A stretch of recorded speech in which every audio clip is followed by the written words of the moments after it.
नमस्कार दोस्तों, जय जोहार। मैं कौशल तिवारी और बिहनिया संध्या में आपका स्वागत है। अभी लोकसभा का चुनाव हुआ नहीं है, लेकिन देश के प्रधानमंत्री नरेंद्र मोदी ने अपनी सरकार तीसरी बार बना दी। और इसलिए मैं बताता हूं, तीसरे टर्म में और भी बड़े फैसले होने जा रहे हैं।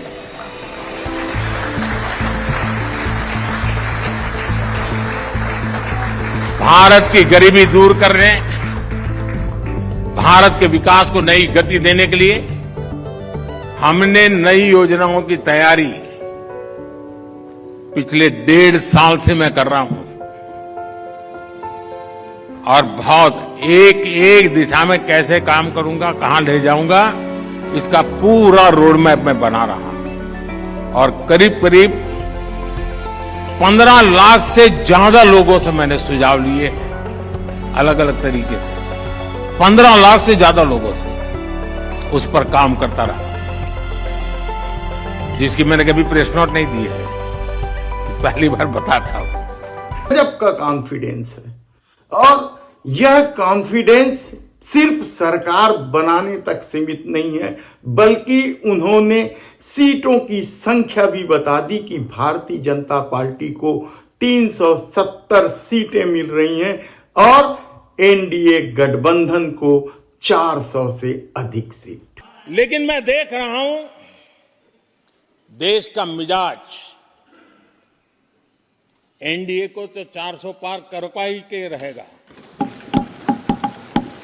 लेकिन भारतीय जनता पार्टी को 370 सीट अवश्य देगा।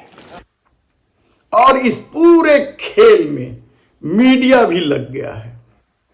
जब लोकतंत्र के चारों पिलर अपनी मुट्ठी में हैं, तो क्या देश के प्रधानमंत्री नरेंद्र मोदी ही एकमात्र पिलर रह गए हैं? यकीनन, क्योंकि पार्षद चुनाव से लेकर हर चुनाव में सिर्फ मोदी की गारंटी चल रही हो, तब 370 सीटें क्या जीती जा सकती है? राम मंदिर के आसरे क्या सरकार बन सकती है? नागरिक संशोधन अधिनियम के तहत सरकार बन सकती है? और विरोधियों को कुचलकर अपने पाले में रखने की रणनीति के साथ क्या 370 सीटें भारतीय जनता पार्टी जीत सकती? लेकिन जमीनी हकीकत क्या है? क्यों मीडिया पर दबाव है? मीडिया पर दबाव होने की बड़ी वजह है पूंजी। दशक 1.5 दशक पहले पैसे के लिए तरसने वाली भारतीय जनता पार्टी के पास आज करोड़ों अरबों रुपये की पूंजी है। देश भर में 300 से अधिक उनके कार्यालय भव्य बन गए हैं। कई कार्यालय तो 5 स्टार और 7 स्टार की श्रेणी में है। सर्व सुविधा संपन्न कार्यालय बन चुके हैं। कांग्रेस उस मुकाबले में कहीं नहीं ठहरती है। कल ही चुनाव आयोग ने जो जारी किया है कि किसे कितनी राशि मिली, उसमें भी कांग्रेस के मुकाबले भाजपा 7 गुना 9 गुना अधिक पैसे बटोर चुकी है। सारा कुछ उनके अनुकूल हो रहा है। महाराष्ट्र में सरकार अवैध है कहने वाली सुप्रीम कोर्ट भी खामोश है। चुनावी बांड पर सुनवाई हो चुकी है, लेकिन फैसला नहीं आया। चंडीगढ़ में भी महापौर के चुनाव में लोकतंत्र की हत्या हो गई, यह तक सुप्रीम कोर्ट ने कह दिया, लेकिन महापौर बने हुए हैं। नीतीश को गाली देने के बाद उन्हें घर बुला लिया गया। अजीत पवार को जेल भेजने का दावा करते हुए उप मुख्यमंत्री बना दिया गया, और हेमंत बिस्वा शर्मा को तो मुख्यमंत्री बना दिया गया। सारडा नारडा घोटाले के आरोपी भी भाजपा के साथ है। राम रहीम से लेकर ब्रिजभूषण शरण सिंह सहित कितने ही बलात्कारी हत्या के आरोपी भारतीय जनता पार्टी के साथ है। मीडिया यह बताने को तैयार नहीं है कि देश की आर्थिक हालत किस स्तर पर पहुंच गई है। बैंकों की हालत खस्ता हो चुकी है और उद्योगपतियों का पैसा लगातार न केवल माफ किया जा रहा है बल्कि लगातार डिफाल्टर उद्योगपति देश छोड़कर भाग रहे हैं। महंगाई चरम पर है, बेरोजगारी ने जीना मुश्किल कर दिया है, लेकिन 370 सीट का दावा है और शायद मीडिया को कह दिया गया है कि पैसे की कोई कमी नहीं है। आप हर सर्वे रिपोर्ट में बताएं कि भारतीय जनता पार्टी को 370 सीट मिल रही है, एनडीए को 400 सीट मिल रही है, लेकिन जमीनी हकीकत को देखकर मीडिया के हाथ पांव फूलने लगे। तमाम हिंदी पट्टी महाराष्ट्र, बिहार सहित लोकसभा की सीटों में भारतीय जनता पार्टी ने 2019 में शानदार प्रदर्शन करने के बाद भी 303 सीट से ज्यादा नहीं जीत पाई थी। तब अभी 370 सीट वह कैसे जीतेगी? तब जब बिहार गड़बड़ है, महाराष्ट्र गड़बड़ है, बंगाल में 18 सीटें वह जीत पाएगी कहना मुश्किल है। उड़ीसा में भी 12 सीटें जीती थी 2019 में, उसे दोहरा पाएगी कहना बहुत कठिन हो गया है। दक्षिण के कर्नाटक में जो 29 में से 25 सीटें जीती थी वह भी अब आधा पहुंचने लगा है।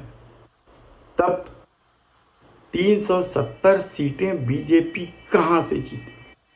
और यही मीडिया के सामने सबसे बड़ा यक्ष प्रश्न हो गया है और सर्वे रिपोर्ट में सीटें कहां बढ़ाएं यही समझ में नहीं आ रहा है। बिहार में तो 40 में से 39 सीटें उनके पास थी, सिर्फ एक सीट विरोधी जीत पाए थे, लेकिन सर्वे रिपोर्ट कह रहे हैं कि अब 39 नहीं बल्कि आधा हो जाएगी। और दूसरे दल भी तो हैं जिन्हें बंटवारे के तहत सीटें देनी हैं। तब बंगाल में क्या होगा?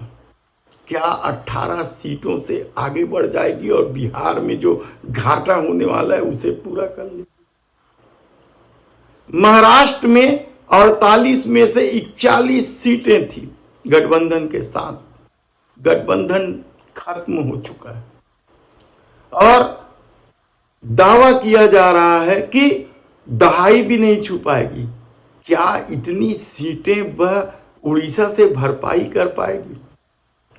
कर्नाटक में ही जीते गए 29 में से 25 सीट में भी तो कमी आ रही है, फिर भरपाई कहां से होगी? तमिलनाडु में क्या इतनी सीटें जीत जाएंगी या आंध्र प्रदेश में जीत जाएगी? यदि मान भी लिया जाए कि छत्तीसगढ़ में 11 में से 11 सीटें जीत जाएंगी, हालांकि यह परिस्थितियां नहीं है। मध्य प्रदेश में भी वह परिस्थिति नहीं है कि 29 में से 28 सीटें जीत जाएं, ना ही राजस्थान में सभी सीटें जीतने की परिस्थितियां। दिल्ली की तो बात ही छोड़ दीजिए। गुजरात एक ऐसी जगह है जहां कहा जा रहा है कि 25 में से 25 सीटें बीजेपी जीत सकती है, लेकिन यकीन मानिए कि यदि आम आदमी पार्टी और कांग्रेस वहां मिलकर लड़ती है तो वहां भी भाजपा को घाटा हो सकता है। तब 370 सीटें आएंगी कहां? दिल्ली की 7 सीटें उनके पास हैं, हिमाचल की 4 सीटें उनके पास हैं, झारखंड में 11 सीटें उनके पास हैं और कहा जा रहा है कि जिस तरीके से हेमंत सोरेन की गिरफ्तारी हुई है उसके बाद वहां भी भाजपा को भारी नुकसान हो रहा है। तब क्या यह दावा केवल उस नैरेटिव का हिस्सा है जिसका सफर ईवीएम तक जाता है? ईवीएम को लेकर लोग सड़कों पर उतरे हैं। लेकिन चुनाव आयोग भी तो मोदी सरकार के इशारे पर चल रहा है, ऐसा कई बार महसूस भी हुआ। तब क्या चुनाव आयोग मीडिया के भरोसे 370 सीटें जीती जा सकती है? और मीडिया पर यही दबाव भारी पड़ रहा है कि परिस्थिति कुछ और कह रही है और सीटें प्रधानमंत्री को सही साबित करने के लिए 370 बताना है। अभी चुनाव में 3 महीने बचे हैं। मार्च, अप्रैल और मई में होने हैं और फरवरी के भी अभी पूरे 15 दिन बचे। तब ऐसी परिस्थिति में बहुत पानी गुजरना है। मोदी सरकार के सामने चुनौती ही नहीं है, बल्कि उस दावे को भी पूरा करना है। लेकिन झूठ, अफवाह के सहारे नफरत की राजनीति को जिस तरह से सत्ता की सीढ़ी बनाई गई है, क्या आने वाले दिनों में इसका विकराल रूप दिखेगा? या फिर सिर्फ नेहरू या गांधी परिवार की आलोचना करके सत्ता हासिल की जा सकती? कहना बेहद कठिन है। धन्यवाद।